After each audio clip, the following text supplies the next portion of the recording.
नमस्कार दोस्तों, आज फिर आपका स्वागत है इस मंच के ऊपर। तो आज की वीडियो के अंदर हम एडिशनल डॉक्यूमेंट या सप्लीमेंट फ़िनलैंड के बारे में डिस्कस करेंगे। जो फिनिश माइग्रेशन सर्विसेज हैं, जिसको हम मिग्री कहते हैं, they are asking number of additional document from the student. तो क्या-क्या डॉक्यूमेंट्स की रिक्वायरमेंट करते हैं और उसका रिप्लाई किस वे से करना है, उसके बारे में थोड़ा-सा इस वीडियो के अंदर हम ज़रूर टच करेंगे। अगर आपकी डेस्टिनेशन फ़िनलैंड में हायर स्टडीज़ की है, अगस्त 2025 के इनटेक के लिए आइदर बैचलर, मास्टर या कोई आप वोकेशनल प्रोग्राम देख रहे हैं, तो आप इमीडिएटली हमें भी संपर्क कर सकते हैं, क्योंकि स्टिल ऑप्शंस अवेलेबल हैं, पोर्टल ओपन है। तो उनका जॉइंट एंट्रेंस एग्ज़ाम भी होने वाला है, उसकी भी फ़ीसें अभी इंट्रोड्यूस कर दी हैं। एप्लीकेशन फ़ीस मीन्स आइदर आपने बैचलर या मास्टर में फ़िनलैंड में पढ़ने के लिए जाना है, तो अभी 100 यूरो का एक न्यू बर्डन है इंटरनेशनल स्टूडेंट्स के ऊपर। तो ऐसा है कि हमारे 2 डेडिकेटेड प्लेलिस्टें भी है, study in Finland, success story of Finland. उनके लिंक भी मैंने डिस्क्रिप्शन बॉक्स में लगाए हैं, वहाँ जाकर हमारी free of cost number of videos watch कर सकते हैं। इस वीडियो में मैं एक और भी ओपन इन्फॉर्मेशंस देना चाहूँगा कि हमारे जो सर्विस चार्जेज़ हैं, ये अभी हमने मुहिम स्टार्ट की है, बाकी कंसल्टेंटों से कम मिलेंगे अगर आपने फ़िनलैंड में या किसी भी कंट्री में हायर स्टडीज़ के लिए जाना है। बट कंडीशन है उसके अंदर, कंडीशंस क्या है कि आप उस कंसल्टेंट के सर्विस चार्जेस हमारे साथ शेयर करें, उसको चेक करने के बाद, उनकी टर्म एंड कंडीशंस चेक करने के बाद आपको उसके ऊपर भी डिस्काउंट मिलेगा। तो अभी डिसीजन आपका है कि आपने अपना जो केस है फ़िनलैंड का या फ़िनलैंड के अलावा भी किसी कंट्री का प्रोसेस करना है, क्योंकि उसमें भी आपको डिस्काउंट मिल सकता है। वो भी आप अपना काम उनके थ्रू करवाने की कोशिश करें जिनको नॉलेज है। वो वीज़े वाला टाइम चला गया, झूठ बोल-बोल कर गारंटियाँ-वारंटियाँ वाले टाइम चले गए हैं। आप पढ़े लिखे हैं, पढ़े लिखे वालों का ही सिस्टम को यूज़ करें। अभी ऑटोमेशंस हैं, ऑटोमेशंस में हमारे जैसे लोगों को भी ऐसे प्लेटफ़ॉर्म पर बैठकर बोलने का मौका मिल जाता था है। पहले क्या था कि जितनी मर्ज़ी नॉलेज हो हमें भी, तो क्लाइंट को पता नहीं चलता था कि हम इस पर्सन को कैसे मिलें, कोई वे नहीं था प्रमोशंस के। अभी तो there is a number of way. अगर आपके पास नॉलेज है, तो आप अपना नॉलेज कहीं पर भी शेयर कर सकते हैं और आपको क्लाइंट कहीं से भी फाइंड आउट करके आपकी सर्विस ले सकता है, अगर आपके पास नॉलेज है। नॉलेज की ही आज की डेट में वैल्यू है। सारा का सारा नॉलेज गूगलों के ऊपर मेंशन्ड है, वेबसाइटों के ऊपर मेंशन्ड है, यूनिवर्सिटीज़ की पोर्टलों के ऊपर मेंशन्ड है। वहाँ से जाकर पढ़ें और उसको इम्प्लीमेंट करने की कोशिश करें, और तभी क्लाइंट आपके पास अप्रोच कर सकता है, तभी क्लाइंट सैटिस्फाई हो सकता है। झूठ बोल के केस लेना ईज़ी है, बट रिजल्ट्स देने बहुत डिफ़िकल्ट हैं। तो एडिशनल डॉक्यूमेंटों में क्या रिक्वायरमेंट कर रहे हैं, जो लोग फेक डॉक्यूमेंट लगाकर फ़िनलैंड में चले गए, तो वहाँ जाकर बहुत बड़े-बड़े स्कैम निकले। इवन जो लोग जिन गलत कंसल्टेंटों ने बच्चों के पीजी डिप्लोमा जैसे प्रोग्राम्स में भेजा, और इवन उनकी ट्यूशन फीसेस भी रिस्पेक्टिव यूनिवर्सिटीज़ के अकाउंटों में नहीं डाली, तो दैट स्कैम्स निकले हैं। मिग्री नोमड इज़ वेरी स्ट्रिक्ट कि वो अभी ईच एंड एवरी डॉक्यूमेंटों को वेरीफाई करती है बिफोर गिविंग द डिसीजन। तो एडिशनल डॉक्यूमेंट उन बच्चों से रिक्वायर्ड किए जाते हैं जिनके पास करंट फंड्स हैं। इवन ओल्ड फंड्स के ऊपर भी they can make the observations कि आपके पास ये फंड्स, उसके ऊपर भी पॉइंट आउट करते हैं कि आपने ये फंड्स कहाँ से जनरेट किए हैं।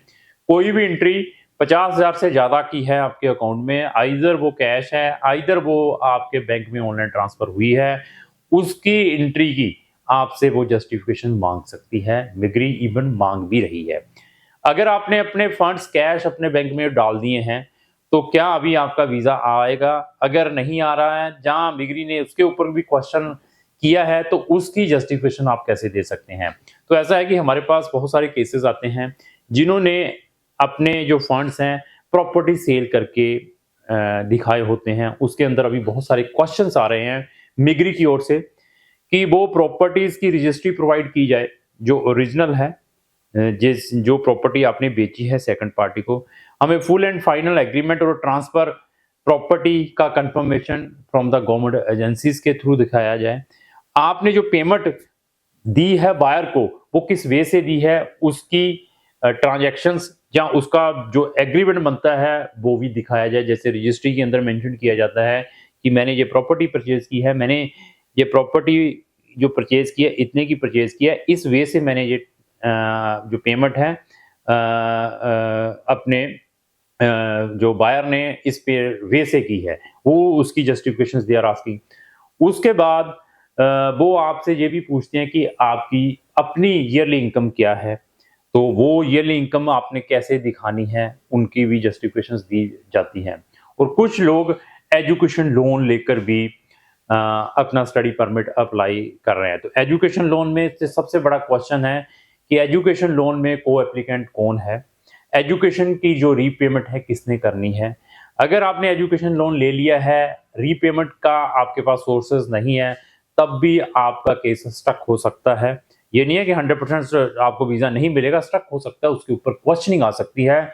हम इन सब चीज़ों को पहले ही मॉनिटर करते हैं before putting the application in the जो भी है बायोमेट्रिक देने के लिए जब बच्चा फिनिश एम्बेसी में जाता है, ताकि अगर इसके ऊपर कोई एडिशनल डॉक्यूमेंटों की रिक्वायरमेंट करे तो उसकी रिप्लाई हमने किस वे से प्रिपेयर करनी है।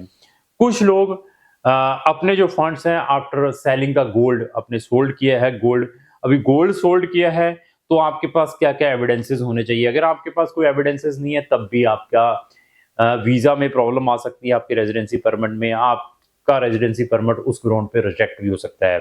तो गोल्ड लोन वालों के लिए कौन से प्रॉपर एविडेंसेस होने चाहिए, उसके लिए भी क्राउन इमिग्रेशन बच्चों को असिस्ट करती है कि अगर आपने जो गोल्ड लोन दिखाना है तो you will provide these type of documentary evidences to the मिग्री, तो वो दिखाने पड़ते हैं। इसी तरीके से अगर आपने कोई अपनी कार सोल्ड की है, आपके पास व्हीकल था, फोर व्हीलर था, तो उसके लिए कौन सा डॉक्यूमेंट आपको प्रोवाइड करना है। आपके funds after selling the share है, डिविडेंड है, या वहां से आए हैं, अपने मार्केट में पैसे लगाए हुए थे, तो जो मिग्री है आपसे क्या डॉक्यूमेंटों की उम्मीद करती है, तो आपने कौन से डॉक्यूमेंट वहां पर प्रोवाइड करने हैं। आपने सारे के सारे पैसे या कुछ पार्ट 2 लाख 5 लाख रुपए कैश डाल दिया है, तो उसके लिए आपको कौन सा एविडेंस प्रोवाइड करना पड़ेगा। आपने अपने फंड्स थर्ड पार्टी से लिए हैं, अभी थर्ड पार्टी से फंड अगर आपने अपने अकाउंट में डाले हैं थ्रू ऑनलाइन बैंक के थ्रू ट्रांसफर है, तो अभी थर्ड पार्टी फंड वो एक्सेप्ट करती हैं या नहीं करती हैं। मिग्री अगर करती हैं तो तब आपने कौन से आपने एविडेंसेस दिखाने हैं मिग्री को उनका सेटिस्फेक्शन के लिए, तो उसमें भी हम आपको गाइड कर सकते हैं कि अभी आपके लिए ये डॉक्यूमेंटों की रिक्वायरमेंट है। आपने अपने जो फंड्स है सिबलिंग से लिए हुए हैं, अपने सिस्टर ब्रदर से लिए हुए हैं, तब आपने कौन से एविडेंसेस दिखाने हैं एज ए रिलेशनशिप एविडेंस, और मनी कैसे ट्रांसफर हुई है, सिबलिंग्स की बैंक स्टेटमेंट की रिक्वायरमेंट है या नहीं है। आपके फंड्स फॉरेन से आए हैं आपके अकाउंट में, तो आपके उनके साथ क्या रिलेशन है जिन्होंने आपको फंड्स ट्रांसफर किए आपके अकाउंट में, उसके लिए भी हम बच्चों को गाइड करते हैं कि अभी आपने कौन सा ऐसा एविडेंस साथ में लगाना है। जहां आपको क्वेश्चनेरिया, जहां आपको एडिशनल डॉक्यूमेंटों की रिक्वायरमेंट की है मिग्री ने इन्हीं ग्राउंड्स के ऊपर, तो क्राउन इमिग्रेशन आपको उसके ऊपर भी असिस्ट कर सकती है, लेकिन हमारे सर्विस चार्जेस है, फ्री हम कुछ नहीं करते। मतलब आप कहेंगे हम फ्री में आपको सारी की सारी इंफॉर्मेशन दे दें और आप 10-10, 12-12 लाख रुपए की ट्यूशन फीसेस यूनिवर्सिटीज को देने के लिए तैयार हैं। जब मैं फीस मांगता हूं, सर आपकी फीस क्यों?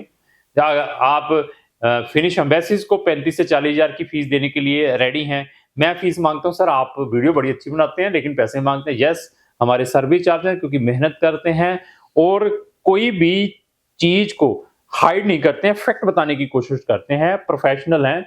ऐसा नहीं है कि मीठी मीठी बातें बताकर हम लोगों को ट्रैप में लेते हैं। तो ऐसे बहुत सारी ग्राउंड्स हैं, जिस ग्राउंड्स के ऊपर आपको फंड्स दिखाए हैं, कोई सप्लीमेंट्री आया तो उनको कैसे सेटिस्फाई करवाना है, उसमें वही टेक्निकल पर्सन बता सकता है जिनको इन चीजों के बारे में नॉलेज है। एफडीओडी को क्या मिग्री एक्सेप्ट करती है या नहीं करती हैं, ऐसे बहुत सारी ग्राउंड्स हैं हमारे पास, उनमें हम बच्चों को बता सकते हैं कि हम आपके लिए क्या कर सकते हैं।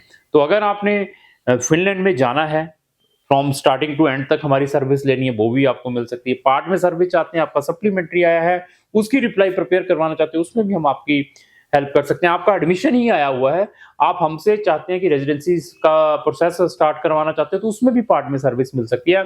आप चाहते हैं कि हम सिर्फ आपको फंड्स के लिए गाइड करें, तो उसमें भी हम आपको सिर्फ फंड्स की भी सर्विस दे सकते हैं, कैसे उसको आपने मैनेज करने हैं, कैसे दिखाने हैं, तो हर एक पार्ट में आपको सर्विस मिल सकती है।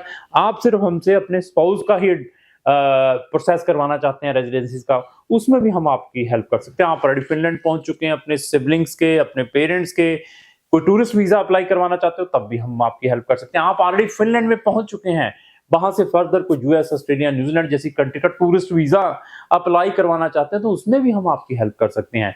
तो अभी ये सारी चीजें जरूर चेक करनी है। जिस भी कंसल्टेंट को आपने फिनलैंड के अलावा भी केस देना है, ऐसा नॉलेज भी चेक करना है, देन देना है, क्योंकि आज की डेट में नॉलेज की वैल्यू है, गप्पों की वैल्यू नहीं है। तो लास्ट ही फिर मेरी यही रिक्वेस्ट है कि अगर आपके किसी भी फ्रेंड ने फिनलैंड के अलावा भी किसी कंट्री में जाना तो उसको ये वीडियो जरूर शेयर करें। अगर आपको जो मेरी वीडियो अच्छी लगी उसको लाइक एंड शेयर करना ना भूलें। Thank you.